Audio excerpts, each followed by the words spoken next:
mi ponencia se titula Lingüística Forense Comparada, Principios Metodológicos. Estos principios se aplican también a la autopsia lingüística, ya que es una técnica producto de la investigación científica de la lingüística forense comparada. Bien. Es importante subrayar que los principios metodológicos de la lingüística forense comparada y la autopsia lingüística cumplen con las leyes y principios de las ciencias forenses. No basta ni es suficiente que sea científico, que la disciplina sea científica, la disciplina que uno utilice. Tiene que ser una ciencia forense. La lingüística forense comparada, en su nombre lo lleva, es ciencia forense, es forense, pero también sigue los principios, cumple los principios y las leyes de la ciencia forense. En pantalla pueden ver en verde una liga que los puede llevar a ver más sobre las leyes y principios de las ciencias forenses en caso que les interese saber sobre el tema. Nosotros vamos a hablar hoy sobre estos puntos centrales. Son 5 mis puntos centrales y los iremos hilvanando y conectando a través de la ponencia. Como pueden ver, el primero son las semejanzas y diferencias de los conceptos intrínsecos. Es decir, tenemos estos 3 conceptos en pantalla que los iremos aclarando. Hablaremos un poquito del aparato teórico metodológico y las metodologías auxiliares, las teorías en desarrollo y, por supuesto, de los principios metodológicos de la lingüística forense comparada. Finalmente, para cerrar y para aclarar un poco, para que entiendan cómo trabajamos, hablaré del mapa genético de la intencionalidad. Bien, esos son nuestros puntos centrales. Y ahora sí, hablemos de las definiciones y semejanzas y diferencias entre estos 3 conceptos intrínsecos. En términos simples, nosotros en lingüística forense comparada definimos la lingüística forense como el estudio de la lengua como evidencia legal y también como herramienta de investigación policial. Para nosotros, en términos simples, son esas 2 funciones lo más importante de la lingüística forense. Existen muchas definiciones, unas más complejas, otras menos, pero esa es nuestra definición con la que nosotros identificamos mejor la función de esta lingüística forense. Ahora bien, cuando hablamos de lingüística forense comparada, ¿cómo la definimos? Bueno, pues es lingüística forense. Simplemente que es auxiliada por otras metodologías científicas y áreas del saber para acceder a conclusiones más completas y confiables. Es decir, lingüística forense más otras versiones, otras visiones que nos den más confiabilidad a nuestros resultados. Tercero, tenemos a la autopsia lingüística, que técnicamente tenemos varias definiciones para la autopsia lingüística. Técnicamente es una herramienta investigativa anticrimen, producto de la investigación científica de la lingüística forense comparada. Pero no quiero que la confundamos con otros 2 conceptos. Entonces vamos a aclarar primero las diferencias y luego ya hablamos de la autopsia lingüística. Ustedes posiblemente habrán escuchado de la autopsia psicológica o de la autopsia verbal. Entonces no hay que confundirlas con la autopsia lingüística.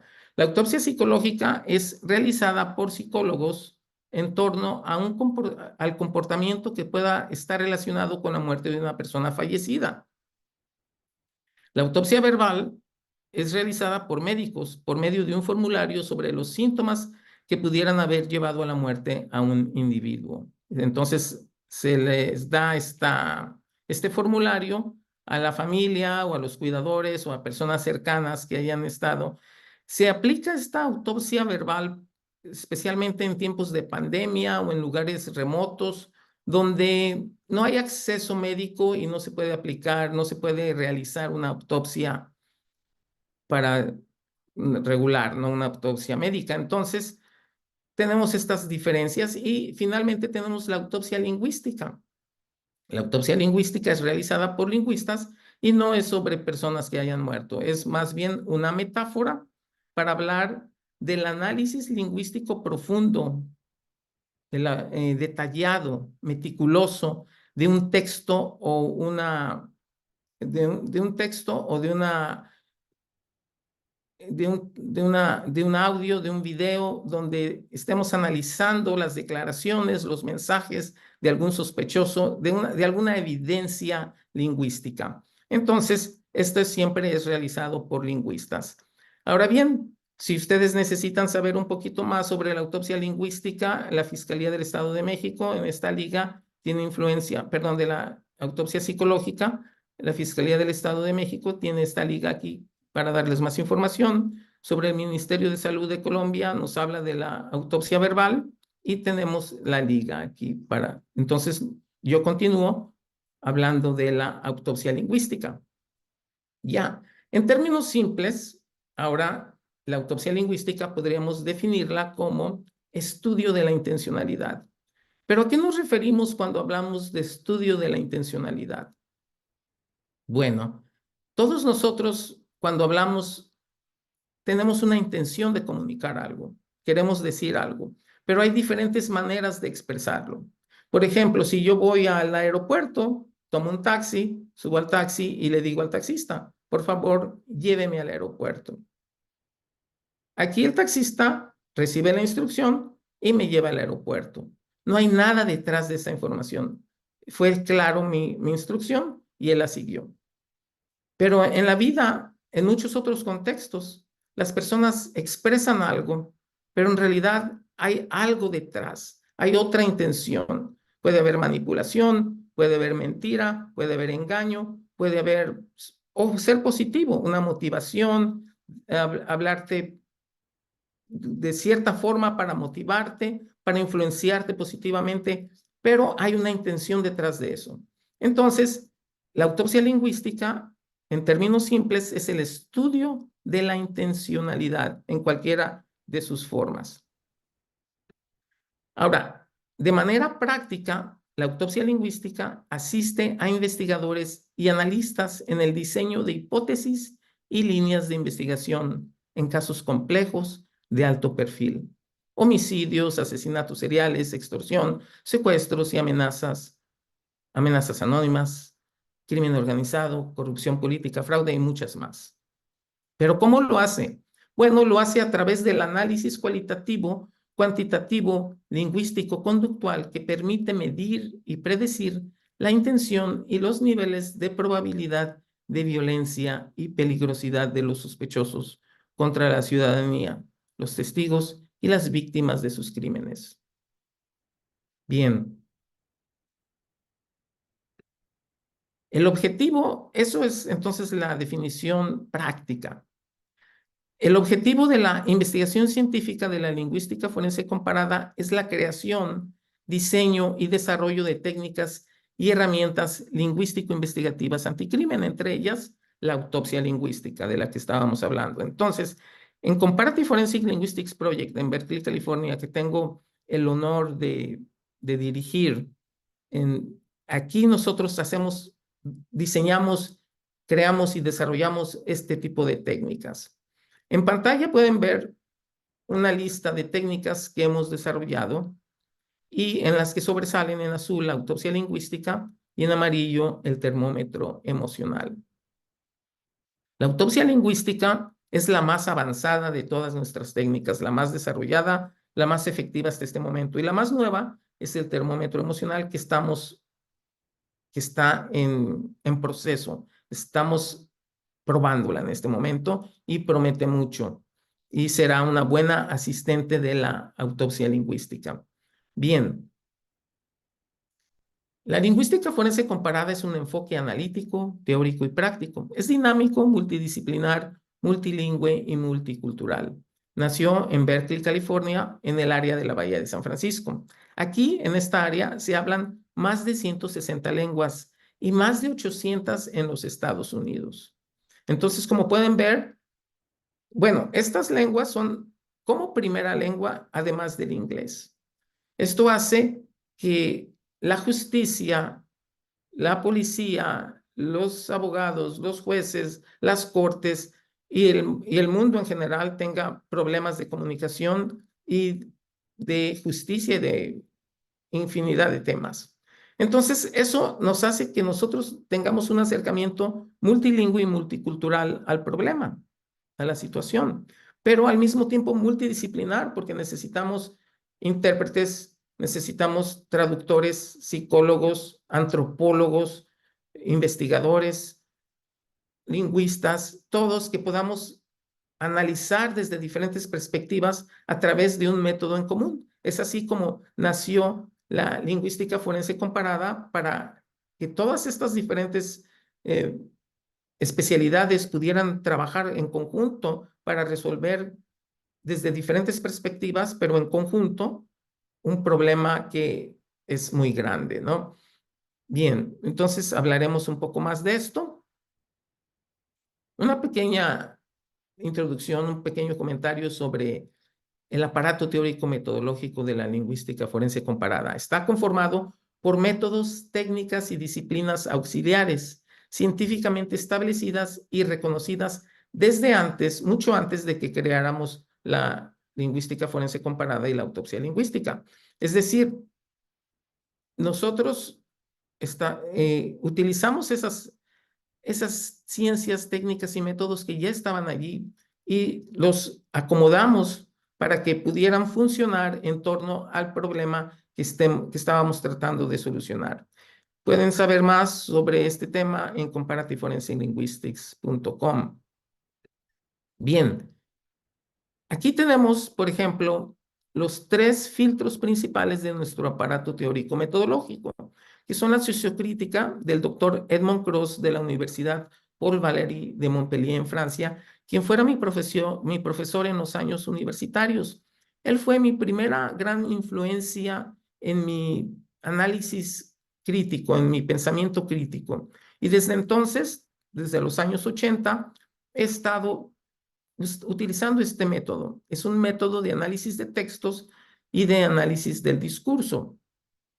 Hace 15 años más o menos abracé también la lingüística forense del doctor John Olson del Reino Unido, y además de otros autores como los que pueden ver en pantalla, otros lingüistas importantes, lingüistas forenses, pero también mi primera influencia en la lingüística forense es la del doctor John Olson. Por lo tanto, es una gran influencia en el aparato teórico-metodológico de la lingüística forense comparada.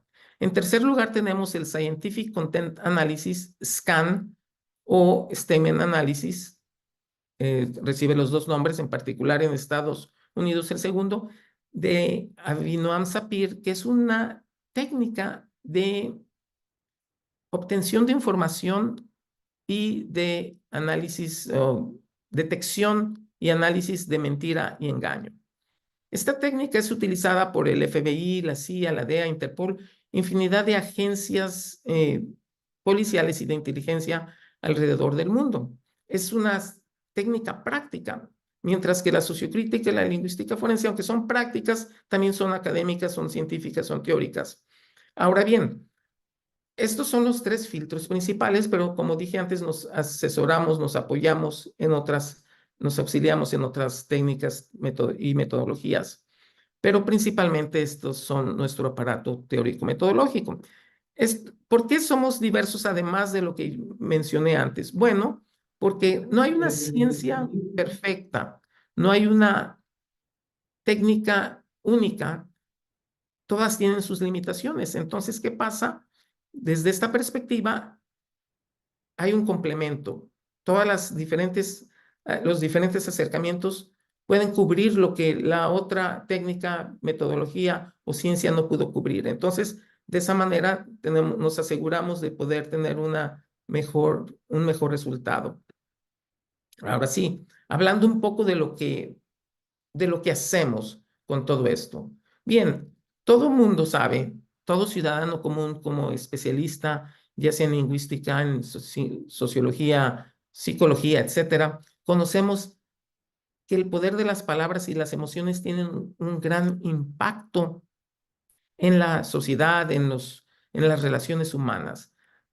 Puede tener un gran impacto también puede permitir que los grandes manipuladores, los estafadores, abusadores emocionales, etcétera, tengan un impacto en sus víctimas, pero también podemos usarlo para el bien.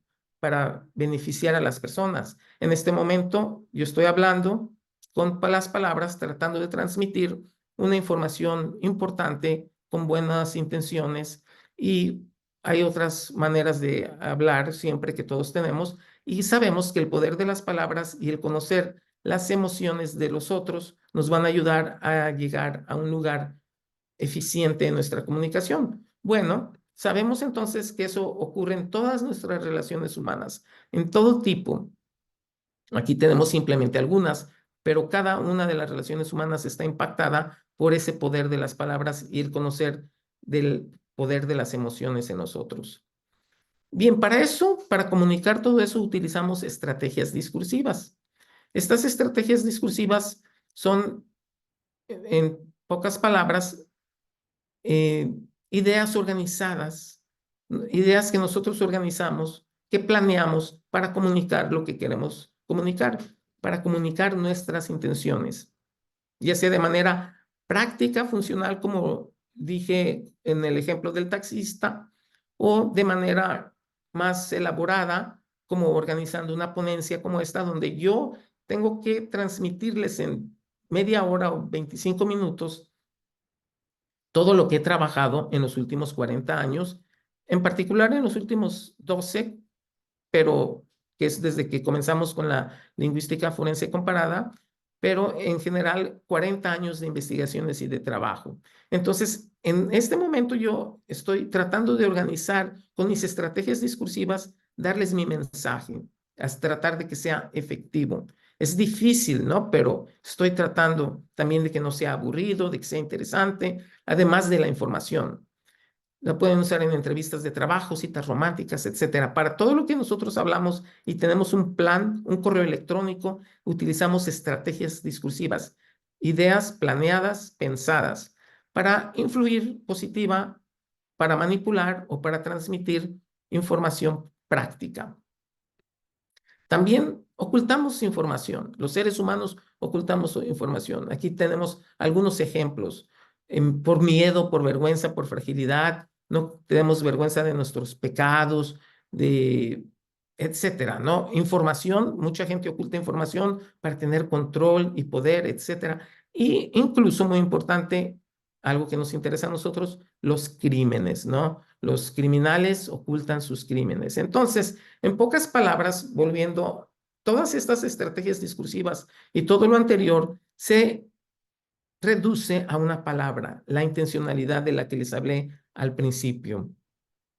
Entonces, la lingüística forense comparada y la autopsia lingüística en particular, trabajamos con la intencionalidad. Bien, ¿cómo trabaja la autopsia lingüística con la intencionalidad? En pantalla tenemos el ejemplo de una imagen que representa la mente de un individuo que está enfrentando varias emociones simultáneamente. Y además de esas emociones que pueden ver, otros pensamientos. En realidad no podemos verlas ni conocer lo que piensa esa persona simplemente al ver a la persona, pero a través del análisis de la autopsia lingüística podemos identificar la intencionalidad. Recuerden que la intención y la intencionalidad siempre son conscientes.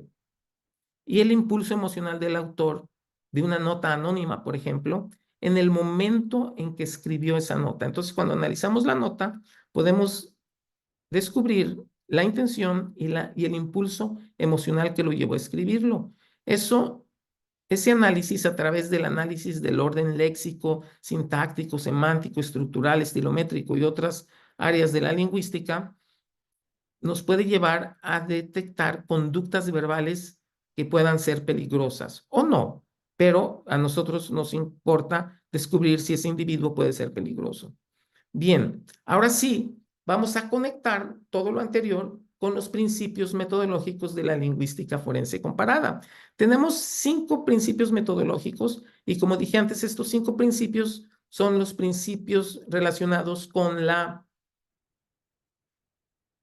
los principios de la ciencia forense. Entonces, comenzamos con el principio de la unicidad, que es el mismo de la individualidad.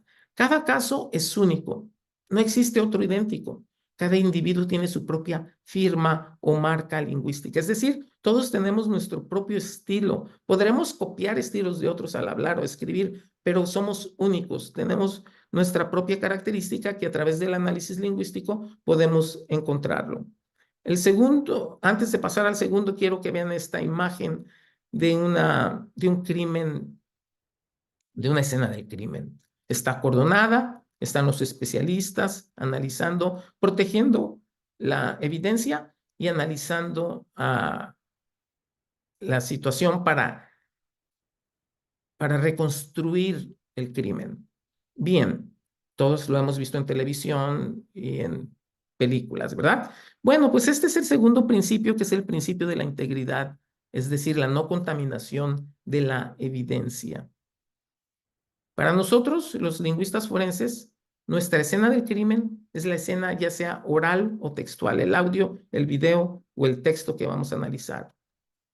Entonces es importante para nosotros proteger esa escena del crimen. Pero ¿cómo ese texto? ¿Cómo lo vamos a proteger? Bueno, cuando la policía o los abogados o alguna persona interesada en que hagamos un análisis de ese material lingüístico nos pide que lo hagamos, tenemos que protegerlo, es decir, no nos hablen del tema, no nos digan de qué trata la situación, no nos den su punto de vista porque nos contaminan nuestro análisis. Entonces, antes que comparar las opiniones de otras personas, tenemos que analizar el texto o el video, el audio, y después del análisis sí lo podemos comparar con el contexto, con lo que otras personas tienen que decir, pero tenemos que proteger la escena. Este principio está diseñado para prevenir sesgos, prejuicios ideológicos, culturales y sociales en el análisis. Nuestro tercer principio es el principio de clasificación y reconocimiento. Es decir, primero identificamos la tipología del caso o delito y después la tipología del material verbal con el que trabajamos. En este caso vamos a hablar, por ejemplo, de un caso de mensaje anónimo. Es el mensaje anónimo amenazante, es el tipo de delito y es un texto, es un correo electrónico. Entonces ya tenemos la tipología de ambos ¿sí? El cuarto, tenemos el principio de elección de criterios analíticos. Como analistas, como lingüistas, debemos contar con un vasto conocimiento de los métodos y técnicas para elegir las herramientas analíticas que mejor sirvan para el tipo de caso que estamos enfrentando. Entonces, tenemos el mensaje, lo leemos, lo analizamos, y el mismo mensaje nos va a decir ¿qué técnicas vamos a utilizar? Bueno, eso es un poco abstracto en este momento. Tienes que tener experiencia, pero normalmente los mensajes anónimos son muy cortos, 10 palabras, 50 palabras, posiblemente 100 palabras, pero en general 30, 20, son muy breves. Entonces, en esos mensajes breves, tenemos que utilizar toda nuestra experiencia y todos los criterios analíticos que podamos. Voy a explicarles un poquito más adelante sobre eso. Entonces, el principio de conciliación y coherencia metodológica es el número 5. Este principio confirma si existe coherencia y coincidencia en los hallazgos de las diferentes metodologías, es decir, después de nuestro análisis, comparamos si existe una coincidencia entre los resultados de las diferentes metodologías que utilizamos. Si existe esa coherencia o no. Ahora, si todos coinciden, bueno, pues es muy claro el resultado. Si no coinciden, tenemos que analizar por qué algunos de ellos no coincidieron y también va a ser muy interesante. Ya para acercarnos al final, quiero hablarles del mapa genético de la intencionalidad. ¿Qué es el mapa genético? Bueno, en el mapa genético de la intencionalidad tenemos rasgos genéticos que dan origen al mensaje. Es decir, hablamos desde antes de la intención, que siempre es consciente, la intención del autor o del hablante. Y también hablamos del impulso emocional. Estos dos son los dos rasgos genéticos que dan origen, son la génesis, el origen del mensaje. Si no existiera la intención y no existiera el impulso emocional, no existe el mensaje. Sabemos que existe la intención y el impulso emocional y eso es lo que tenemos que descubrir a través de nuestro análisis. Para eso tenemos que hacer mediciones cualitativas y cuantitativas de la intencionalidad. ¿Cómo hacemos las mediciones cualitativas y cuantitativas de la intencionalidad? Bueno, primero tenemos aquí 4 grupos. Cada uno de esos grupos está dividido y tiene algunas técnicas que utilizamos por cada uno de esos grupos. En el primero es detectar el impulso emocional del autor. Lo primero que ven es que dice the mood meter, es decir, el medidor del estado de ánimo. Este medidor del estado de ánimo, a través de este, analizamos el vocabulario léxico y determinamos cuál era el estado de ánimo en que se sentía el autor del texto al momento de escribirlo. Y después pasamos al triángulo del drama de Karman. Este triángulo analiza los roles que el ser humano tiende a ejercer cuando está envuelto en una situación dramática. Es decir, los 3 roles principales son bully o el que ataca, el salvador o la víctima, el que rescata o la víctima. Entonces, cuando analizamos el texto, vemos con cuál de esos 3 roles se identifica el autor. Ahí estamos conociendo algo de su posición psicológica y emocional. Y tercero, tenemos el Yo Navarro, el autor Yo Navarro, que propone las personalidades peligrosas. El análisis de las personalidades peligrosas, Yo Navarro nos habla de personalidades narcisista, depredadora, inestable y paranoica. Entonces, a través del análisis también del léxico, podemos encontrar a cuál de esos 4, si existen tendencias de personalidad de alguna de esas 4 personalidades. A través de esas 3 técnicas ya tenemos el impulso emocional del autor. Y luego tenemos el número 2, que hacemos la detección de influencia, manipulación, mentira o engaño. Por ejemplo, la psicolingüística es como una técnica que nos ayuda a ver una metodología para la transición entre la emoción y el análisis lingüístico de la intención. Entonces, esta sería como la transición entre el impulso emocional y la influencia, la manipulación, la mentira o el engaño. Y tenemos otras técnicas aquí de detección de mentira y engaño. Luego tenemos en el número 3 el grupo de técnicas que nos ayudan a encontrar la perfilación lingüística.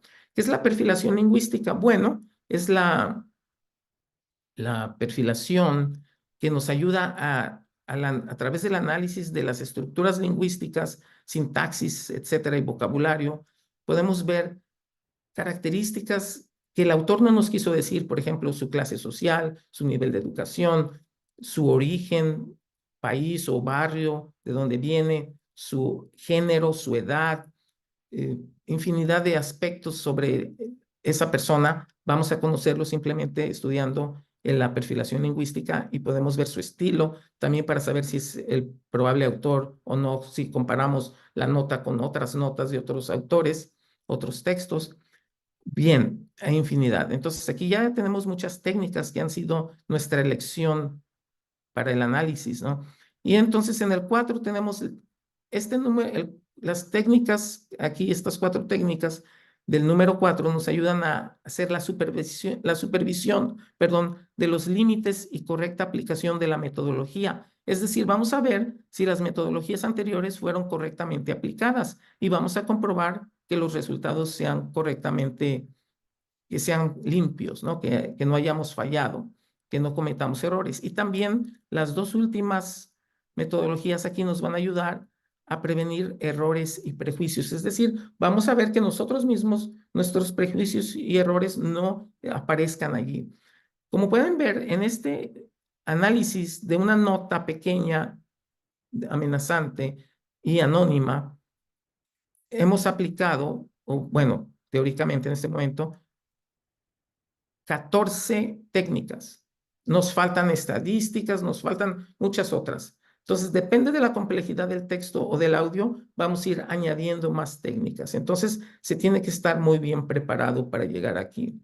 Entonces, como ven, Desde todas las perspectivas tratamos de ser lo más científico posible y también trabajamos en equipo para apoyarnos mutuamente y para que las diferentes experiencias y profesiones y especialidades de los diferentes analistas refuercen o reforcen lo que acabamos de decir o lo que acabamos de analizar.